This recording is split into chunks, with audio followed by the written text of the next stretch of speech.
Hello, welcome to the Unshakable Podcast with your hosts, Rebecca and Amber. Real, raw, and vulnerable. That's what we're all about. We have a conversation to have today.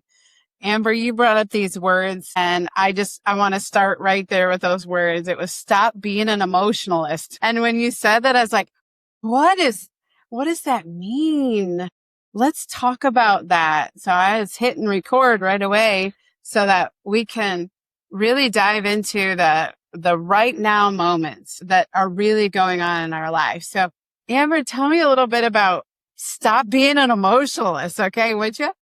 Yeah, so actually, these are words that I heard a few years ago. It's been a few years. And so I'm trying to recall that because it left such a mark on me because I was like, what is an emotionalist? Well, an emotionalist would be someone who prioritizes their emotions above everything else, right? Or every decision we make or all of that has to be run through our emotions. And it actually was in a season. So I have four kids. Two of them are a lot like me. Two of them are a lot like their dad. My one precious son, who's a lot like me, big emotions, right? And of course, he's a kid. He's trying to figure it out, like all of this stuff. But I realized that I was giving him too much space to be emotional as his mom because I always wanted him to be able to get his emotions out, process them, be heard, have that experience of being felt and understood and all of those things that we long for. But it was in a season when he was really emotional, which was making me really emotional. And I remember walking into my bedroom and it's like hitting that brick wall of stop being an emotionalist. And I knew instinctively I needed to, first of all, reprioritize my own emotions and make sure that they weren't running the show. And I also needed to stop prioritizing his emotions because the bigger they got, the more he was allowed to carry on, just like all of us, the more those emotions told stories that were not true. And so I had to be really intentional to take a step back, both in parenting and personally, and look at this like, I don't want my emotions to run the show. I don't want to give free passes for kids to be naughty because they're having emotions, right? Like there has to be a place where these fit.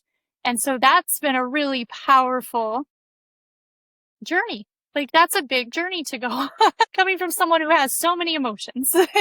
That is interesting that you would say that. And so I want to post a challenging question to you. Is that okay? Yeah, of course. All right. So what does run the show? Yeah, it depends on the day. Just kidding. Sometimes. You're not kidding. I'm not kidding. No, I started to learn more about my values and how I want to show up in the world and allowing those things to take precedent over. And it was interesting. I remember shortly after I had this like smack in the face, don't stop being an emotionalist, I met with a friend who I love dearly and has so many big emotions. And I was like, oh my gosh, like you can't reason when the emotions are so high. You can't, like, I needed her to come back down. And almost in a way, she was protecting anyone from getting too close to the truth because she was throwing out all of her emotions. And so it was that step back of like, how do you want to show up in this situation? What is it like you to act like in this situation? Not so much how do you feel, because that gets cloudy and muddy. Yeah, I kind of am hearing you say that you have to rely on predetermined standards sometimes is something that highlighted to me when you were talking. Not that it was the same thing, but it was another way to say it.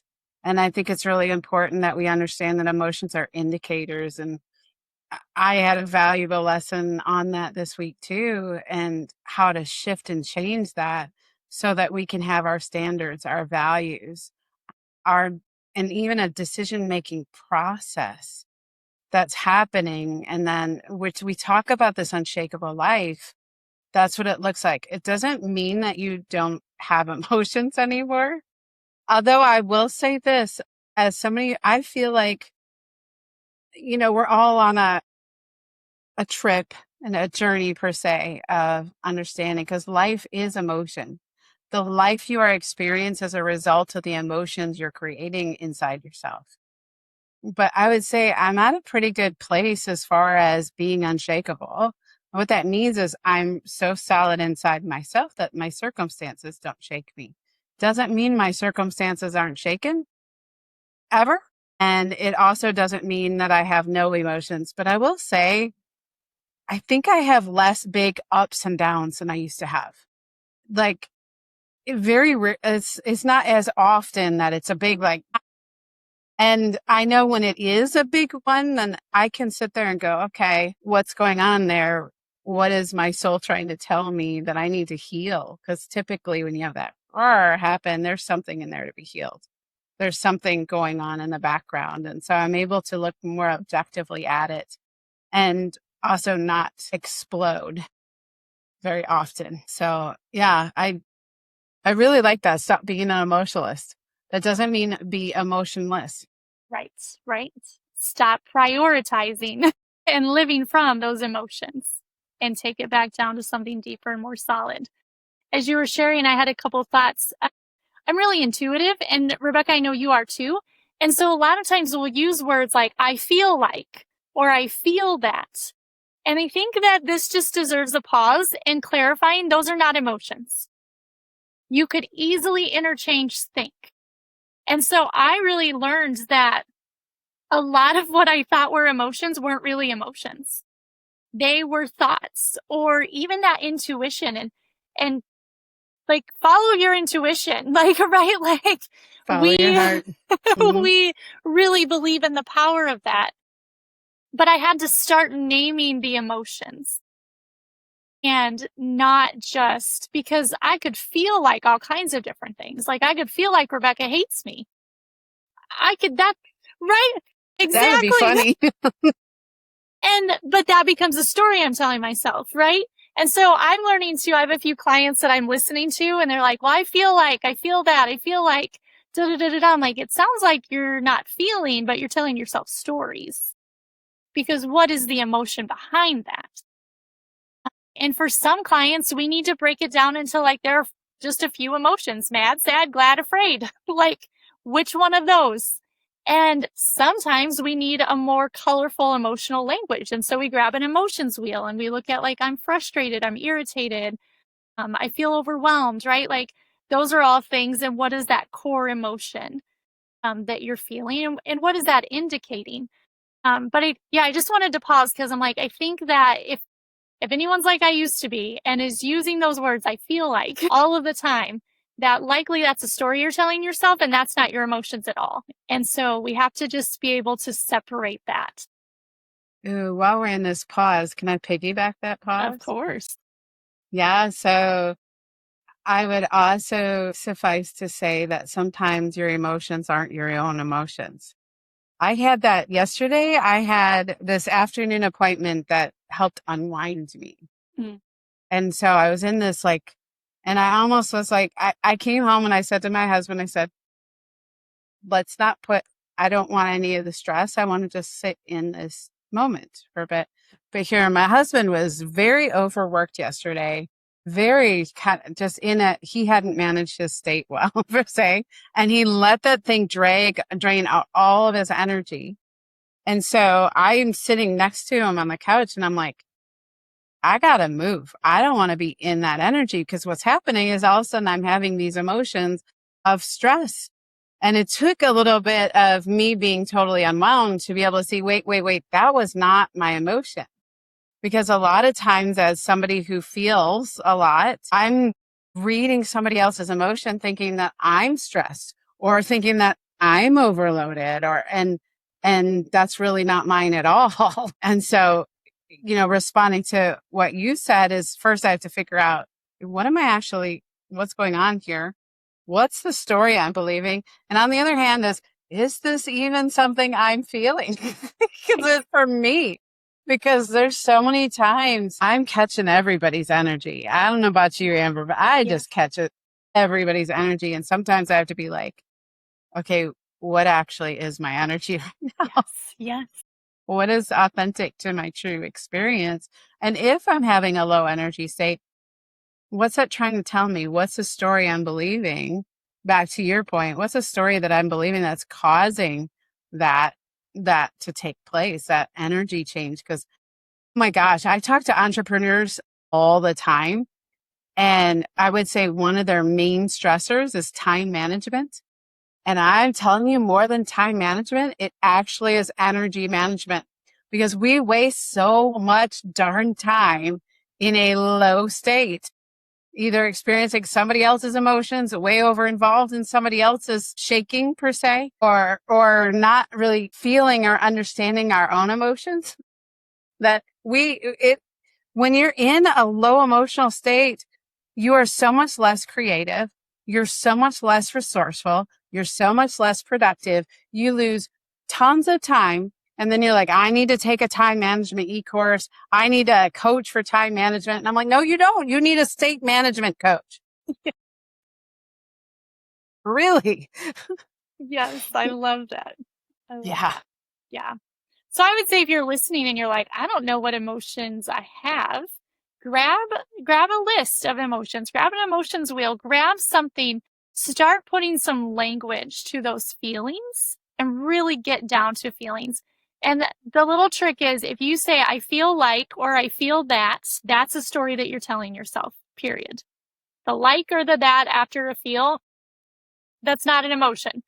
Now I feel sad. That's an emotion, right?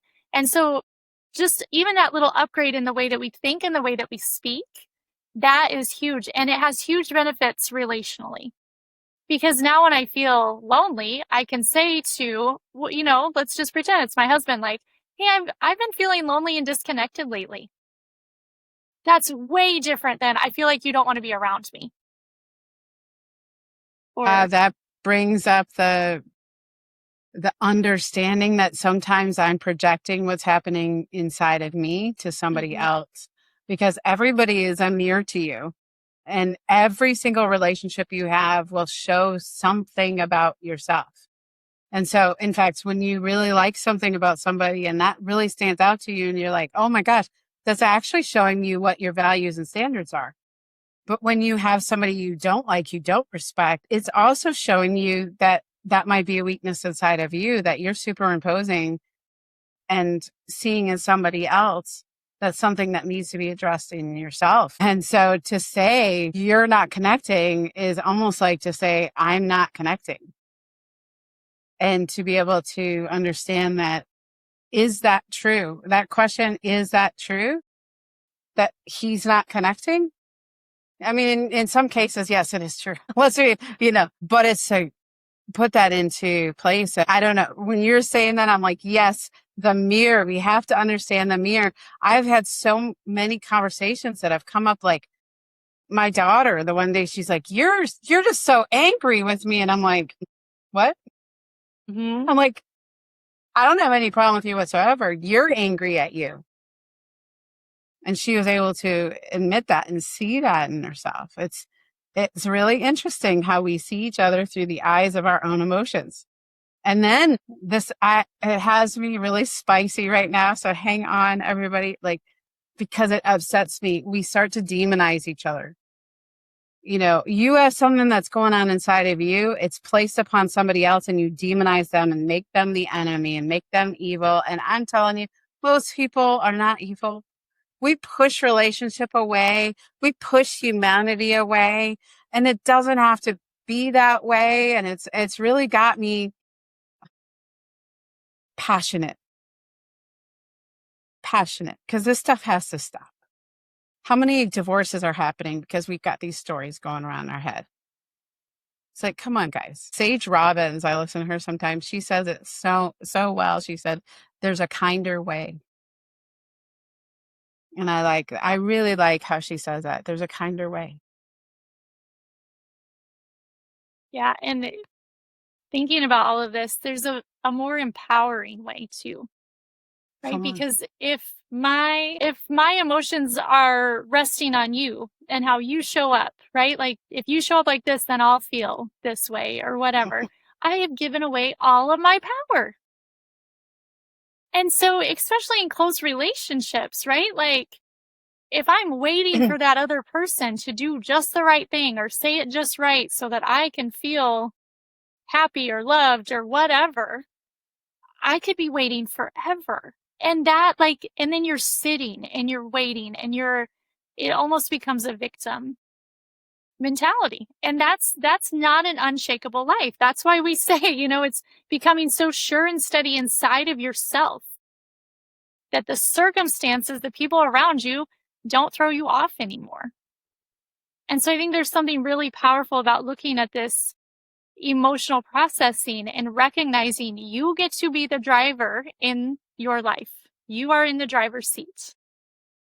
And The so, driver's seat. Yeah, oh, girl, I am passionate because I think most people feel a negative emotion and think that they are a victim to that emotion, that they have to feel that.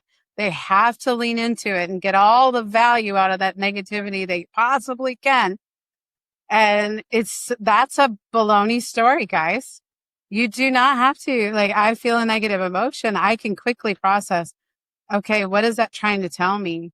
And then I get to make a choice in the moment. I don't have to lean into that and feel miserable all day or for several days or weeks or months, even years sometimes, because I had an emotion. I decided, oh, I should. And really, really, if that were true, then when I have a positive emotion, why don't I lean into that one? Why do I not go, oh my gosh, I feel so grateful right now. I'm going to really lean into that. People don't do that. What is going on here? We have to. We are a victim. We have no choice but to lean into our negative emotions. But we actually, no matter what, we can absolutely choose to cut off our positive ones. yeah.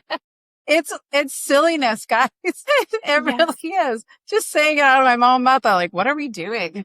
But it's so true, isn't it? Yes. Yes. Yes. It is. It is. Yeah. Yeah. I think there's so many ways we respond to those uncomfortable emotions that are unhealthy.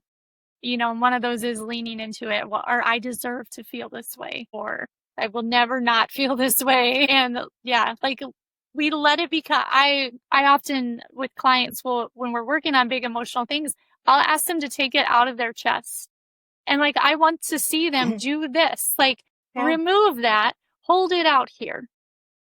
Because when we hold out those uncomfortable emotions like sadness or hopeless despair, right? Like it's not a part of who I am. It's an experience that I'm having and it's valid, but it doesn't have to be integrated into me. It's not something that I want to white knuckle and hold on to. And it also helps us process it when it's out here. Yeah, that is a part of emotional mastery that I've been learning about recently or just trying to implement more often is the value of being an observer of your emotions instead of being in the emotion. And to say, oh, that's fascinating. What's going on here? Yeah. And just take a look at what's happening. That's what I really got when you said, take it out and have it outside of you because it isn't actually you. It's not in your identity. It's not who you are. Your emotions are not who you are. Thank God. Yes. All right. Yes. But you can Yeah. just pull them out and take a look at them, which it really brings me to what I've been walking through lately is I've got to make sure to emotional mastery does not mean shoving them and not choosing to put them in your body and just leave them there. I had to learn that the hard way. What it is though, because I went through several losses over this recent time, just really large losses. And in that, I was able to process them fairly quickly and move through them. But then at this, you get to choose when to allow them to process. I get to choose when to cry. So emotional mastery looks like, okay, so in the moment that I found out one of my very close friends had just passed away unexpectedly, didn't know anything about it, I was sitting in a networking meeting with about 40 entrepreneurs. It wasn't a good time to go, and just have that emotion. And so I went and I looked at my phone because I got a text informant of what had happened. And I said, that's interesting. I'm not going to look at that right now. Right. But then, but emotional mastery means I don't leave that there. Yes. I then later on, when it's a good time, that's when I can let that out. So it was like that day, it was about 9 o'clock at night. I probably could have done it earlier, to be honest, so that I could just go to bed, right? But we're just about to go to bed, and all of a sudden it just, there it was. And I could then choose to give myself permission to walk through that grief in that moment when it was just me and my husband in a room. And that's something that I've been learning, because I think being a high achiever, being a business leader, being a business owner, being a coach, it, I sometimes would take those and be like, I can't feel that right now, so I'll never feel it. And then that took a toll on my body, honestly, really. And then sometimes I think those of us who do shove our emotions, which iconically that has been me, it'll creep up at like the worst time and it'll have to be processed. So wouldn't it be awesome? And what an unshakable life looks like is not that you don't have any emotions and that you're not going through huge loss, is that you choose when you actively and proactively choose when to take a look at that and what's going on and what that really means. Yeah. I'm glad you shared that. This reminds me, I met a new friend this weekend, and she was talking about there's a kid in her life, he's family, and she babysits for him, and he will tell her stories about what's happening when he's not with her. And it's really sad. And it's really like it angers her. And she was talking, she's like, sometimes that anger rises up, but I don't want it to affect this 4-year-old kid. So I put it back down. And then she said something profound. She said, I have to tell my younger self, don't worry, we'll come back to this. And she's like, usually that is all that I need in order to, like, okay, I do feel angry. We're just going to stuff it down here for a minute. But when it's safe, then we're going to process this. And so as I was talking to her, I just recommended, I was like, for me, if I were to stuff it, like imagine that wouldn't be good for me. I imagine divine love holding my emotion for me until I can process it later. And so then it's outside, because for me, I have to get it out of my body. Like that's just how I work.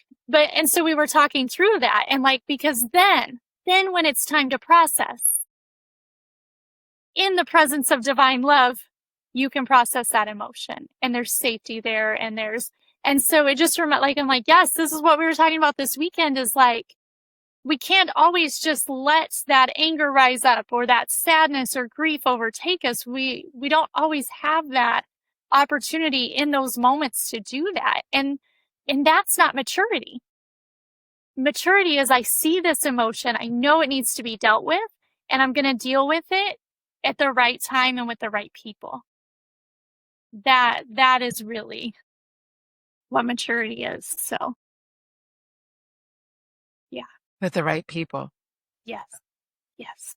That brings back the vulnerability discussion, really, because it's not always the right people. And it's not always that you've now have to demonize that person, that I can't talk to them because, but it's actually who can hold that for you, with you right now, not for you. Oh my goodness. I would say, Amber, you say, I know I'm like this. I think most of us are like this, but we don't realize it. Emotion is energy, and that energy is in your body. And if we don't get it out of our body, it becomes sickness and disease and gut problems and all kinds of things.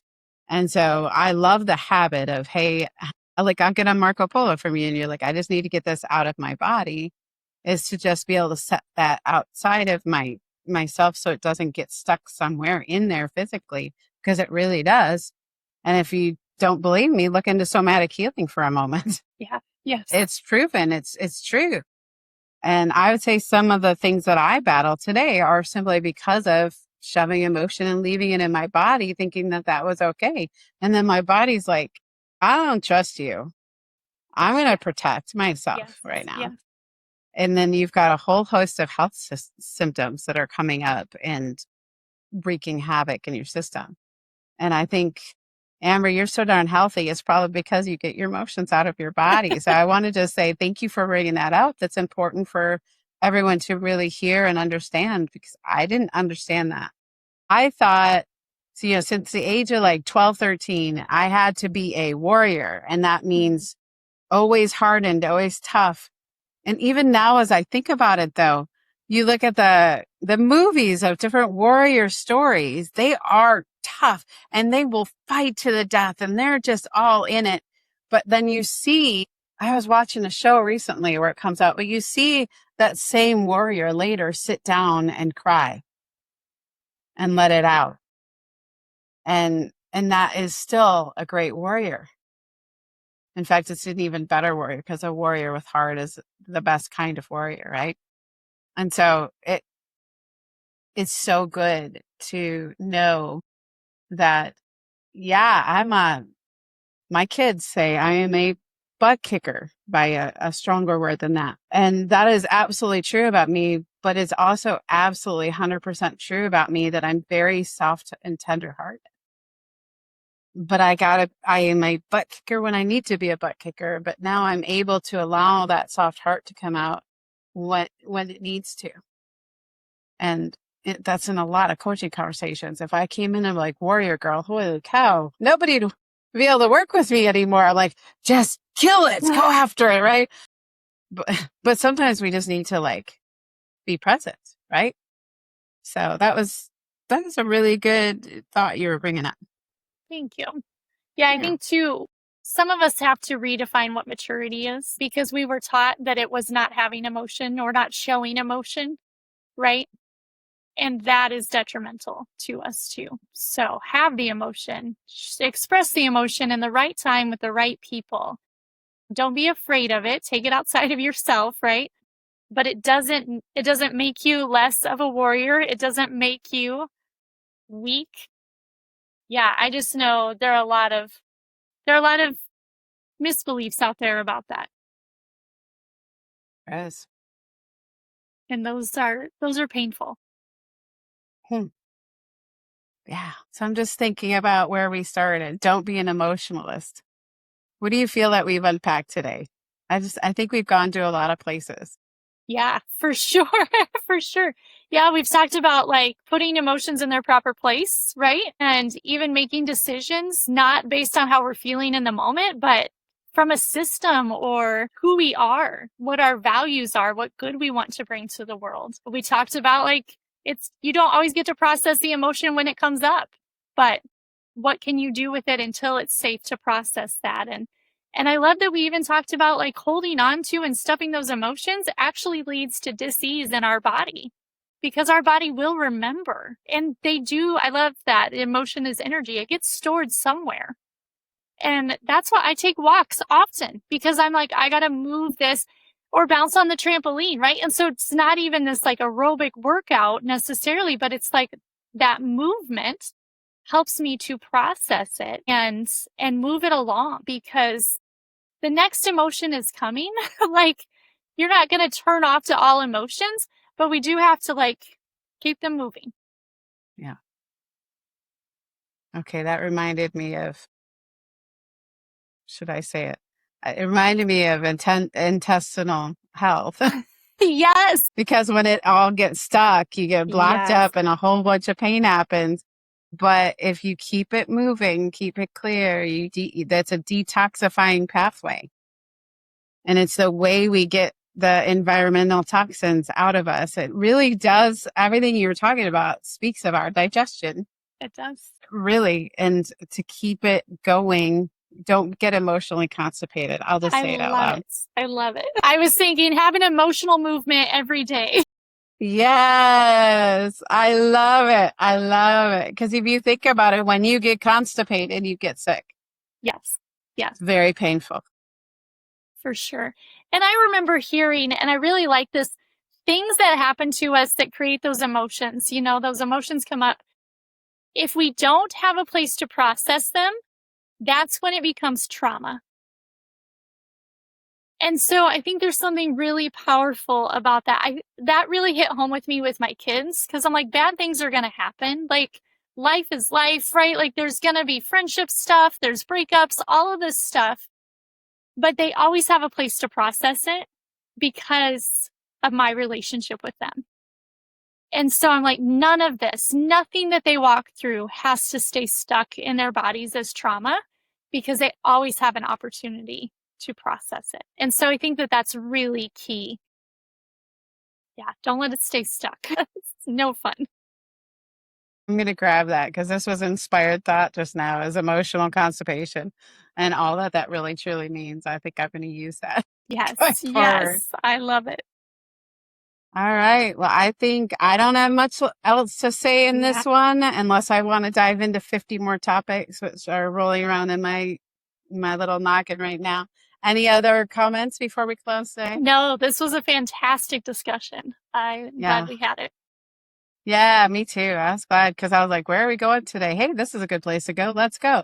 I Let's love go. the way we do that. I was talking to my husband about this, even about the way we hike is the Yes. same way we do our conversations is, we go to a park together and we just hike. We don't know where we're going. We just keep walking on trails, whatever, whatever. And then when we decide to come back, then we decide how to get there. But we're not caught up in the structure and the where we're going and the strategy at all. We just freely go hike and then we bring it home. And I think that's the way this conversation was, is we had one of our iconic hikes today, which is always very filling to my heart. So I just love having these conversations with you out loud so that others can benefit. So, hey, to our listeners, I hope you'll really put these to work in your life because this means nothing. You can listen to a nice podcast, two best friends talking together, real, raw, and vulnerable. And it was fun and dandy, but if you don't implement it, it won't matter at all. So I really encourage you today, go implement some of this stuff. Take notes, write it down, go implement it. You're getting some really good gold nuggets right now. So use it or lose it, baby. Do it. Yeah. All right. I think that's it for today. We love you guys. We'll talk to you soon. Bye.